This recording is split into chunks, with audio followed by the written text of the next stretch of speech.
Hi, everyone. So we are here with the critically acclaimed Man of Soul, Grammy Award nominated singer-songwriter, Kenny Lattimore. Thank you for joining us here at OnSite.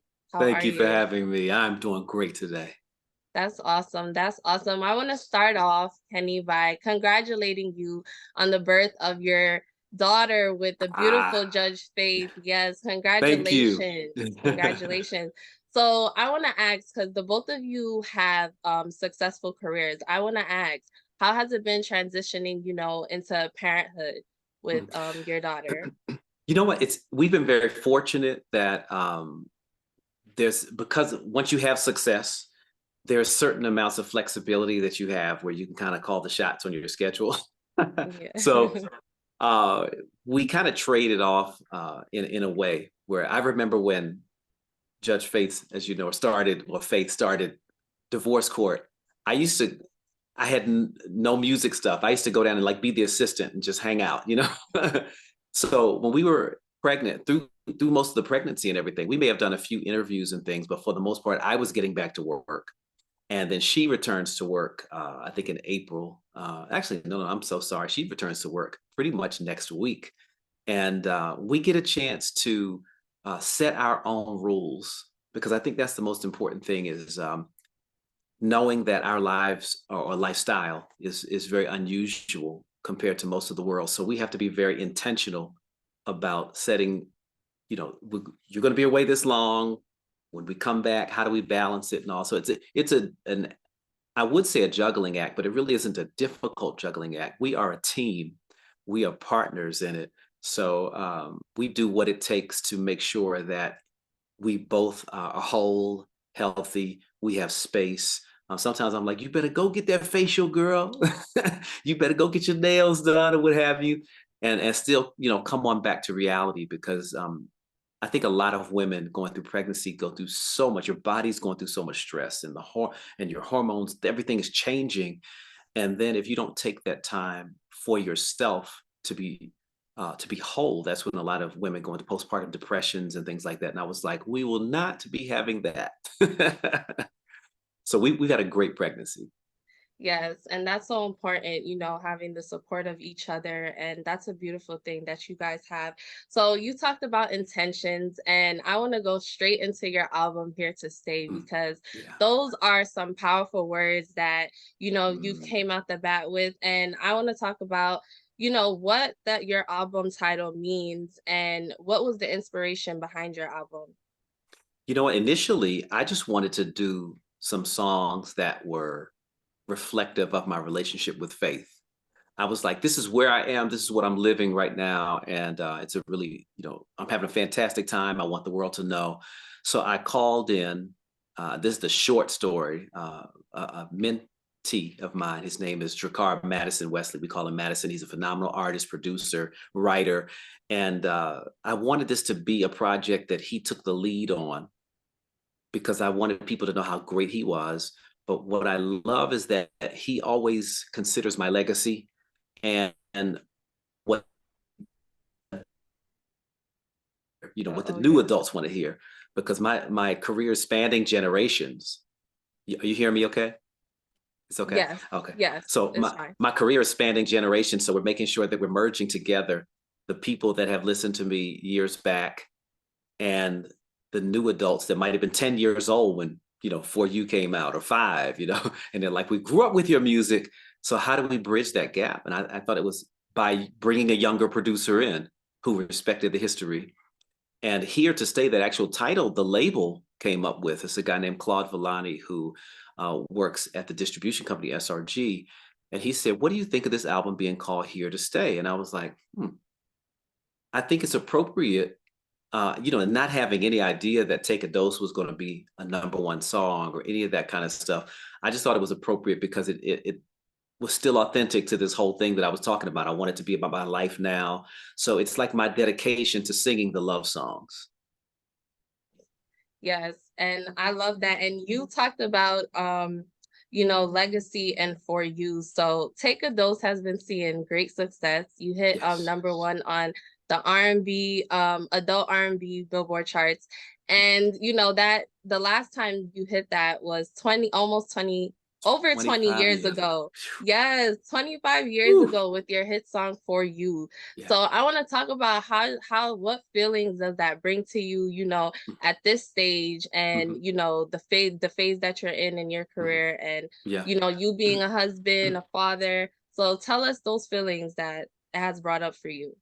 Wow, it's pretty amazing. It makes me reflective and grateful even more than ever. I feel like, now my career, I've had tons of hit records in between that time period. Let's go in and out again. Oh man. But to start my career out, it's going in and out. Okay, All right. okay. All right. I can hear you good Well, now. through the course, Yeah. it's okay. Oh, good. Yeah. Through the course of my career, I've had numerous hit records, top tens, top five, but I just didn't have that number one where I sat there for a while. Yeah. And For You was actually a record breaker for its time. I think it was 17 weeks at number one. So starting your career out like that, it was a lot to live up to. But it's really exciting to know that people still are listening and they're open to me. I didn't have to try to be something that I wasn't. I didn't have to try to do a sound or anything that was not authentic to who I am. And the career that had, spanning over 25 years as a solo artist, has been like a dream come true. I get to live my dream every day. That makes me very humbled and grateful. Yes, that's beautiful. I love that. And for you, I have a question for you because Sure. like you said, that was a very successful song, and I want to know, in making that song, did you know that almost 3 decades later that song would be, such a staple and be played in weddings even now today? It's amazing. Not at all. As a matter of fact, the writer of that song is a gentleman named Kenny Lerum, one of my best friends from high school. He literally wrote that song for his wedding, for his wife, Ellen, at the time. And all we knew is that it was a beautiful song and that the world should hear it. That's the only thing we could really say. What I think happened is people hear the true love and authenticity in that song. We we never sat down together to try to come up with something to make money. We never, I don't believe he ever sat down thinking that, oh, this is going to be something that I even sell. It was his personal song that I asked if I could record for my demo for back, Hmm. back in the day. So I know he's super elated. It's made him a lot of money and probably made a lot of other people envious. Ellen is like, wow, that's my wedding song. But Yeah. I'm just happy that it has resonated because years ago, my mother, who was a tremendous visionary, she said to both of us, she said, there's something, because we were writing in high school. And she said, there's something about Lattimore and Leram. You guys are going to have some success together. And she didn't live to see this in the natural, but she was so spot on. And we did other songs that were great, but For You, being the wedding staple that it is and all, she was probably the only one that knew. I had no clue. Yes, a mother's prophecy. Yes. Yes, exactly. Absolutely. So, I want to know, this is a funny question to ask, but did you play For You at your wedding? No, it's so funny. I didn't. And a lot of people were like, "Who's going to sing for Kenny Lattimore for the wedding?" I am so fortunate to have some great friends, and the legendary and prolific Stevie Wonder sang my wife down the aisle. And my song was You and I. And if some of you may remember in Black History, if you remember the TV show Good Times, Michael sang that to Thelma when she was marrying Keith on Good Times. So Mhm, it was a lot of nostalgia uh, mhm, with me choosing that particular song. And I didn't even sing at my wedding at all. Faith was like, you know what, you sing for a living, that's work. Right now, I mhm. want you to be present and in the moment, um, and be served or ministered to through the music, because a lot of times I'm the one doing that serving. So I thought that was very thoughtful of her. And again, super gracious that that my friend Stevie Wonder could come and sing at our wedding. Yes, I love that. I love that. The legendary Stevie Wonder, and you do have a close relationship with Stevie Wonder. I want to ask, what's a piece of advice that he's left you with that you carry today? Wow, that's Stevie's advice. Stevie has been more just that encourager to keep going. It's so funny. I went to do a program for his radio station not too long ago, and he says on stage, and it just blew my mind. He was like, "You know what? I love this guy. He always talks about me as a person, and he encourages me to continue in who I am as a person, and affirms me as a man, a good man." And he said, "If I had another voice, I think I would want it to be the voice of Kenny Lattimore."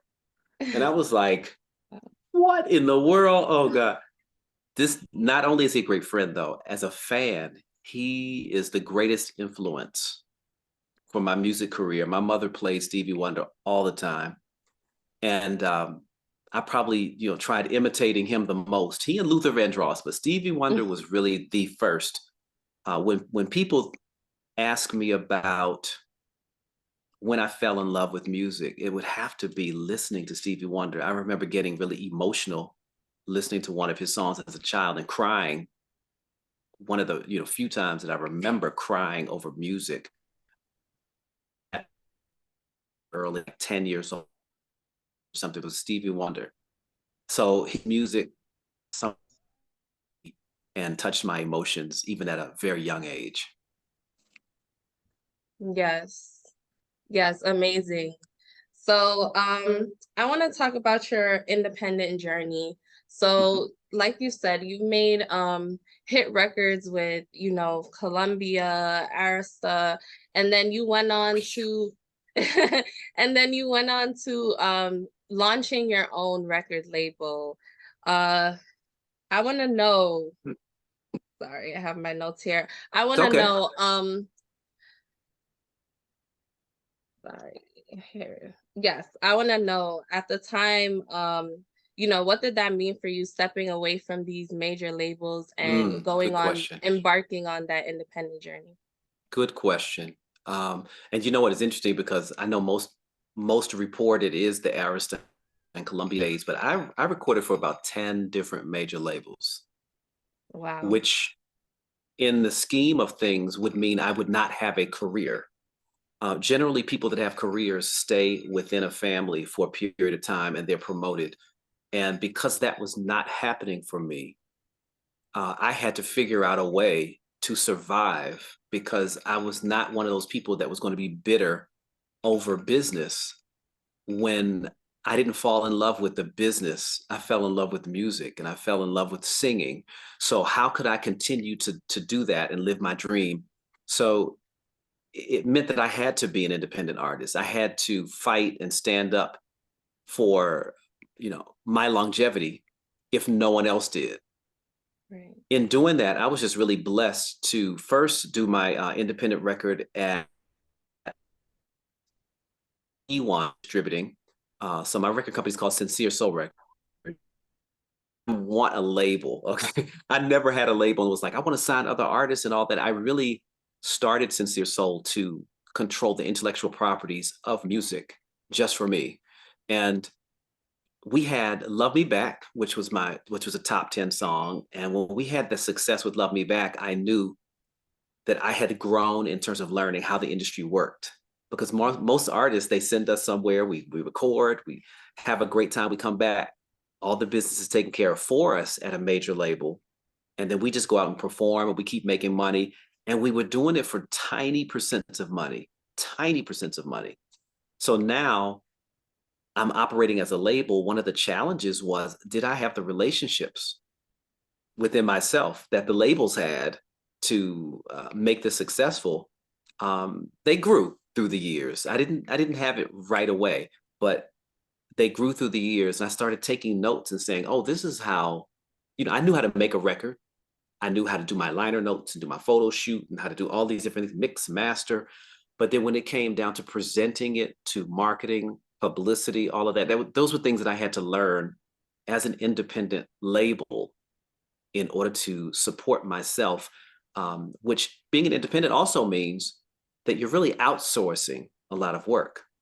But Mhm. if you don't know what people's jobs are, you can't hold them accountable for doing a great job for you. So what I had to do is I had to learn every aspect of it. It took many years. This is my third Sincere Soul record album, actually. And I did a project with Motown Gospel, which helped me as well. I partnered, well, that was still Sincere Soul, but it was still Motown, still a major label. Uh, um, albums, I'll say Anatomy of a Love Song, Vulnerable, my Christmas album, which was at Motown Gospel, and this one. I feel like now I finally know what I'm doing after all these years, right? Yes, yes, and that's I know how it works from start to finish. yes, and that's awesome being on the other end of that, Yeah. and I wanna leave this with you, Kenny. I wanna ask, what can the fans expect from you, moving forward in your career? Wow. The fans can expect me to continue to be dedicated to the message of love because it never goes out of style. It's timeless. Um, they can expect me to continue to take risks and do things that are outside of the box. And my dedication to myself, my goal to myself personally, is to take care of me physically so that I can come to a city and sing so people can hear me live sing this music. There's nothing like singing live to me. Most people say that I'm better in that space than the recording space. Um, and it really is because my passion is still there. I love to sing. And I just don't want to ever lose that. I don't want to lose it. But if I didn't have a number one, or if I didn't have, certain types of success, um, for young people too that are listening to this, that want to do this and want to be in this business, never lose the love for your passion. Yes, that's beautiful advice that you left us with, Kenny. And thank you so much for Thank your you. time. Thank you so much for sharing the all those gems with us. And we look forward to what you have coming up. So thank you for joining us here at OnSite. Thank you. Thanks for Have having a me. good one. Blessings. You too.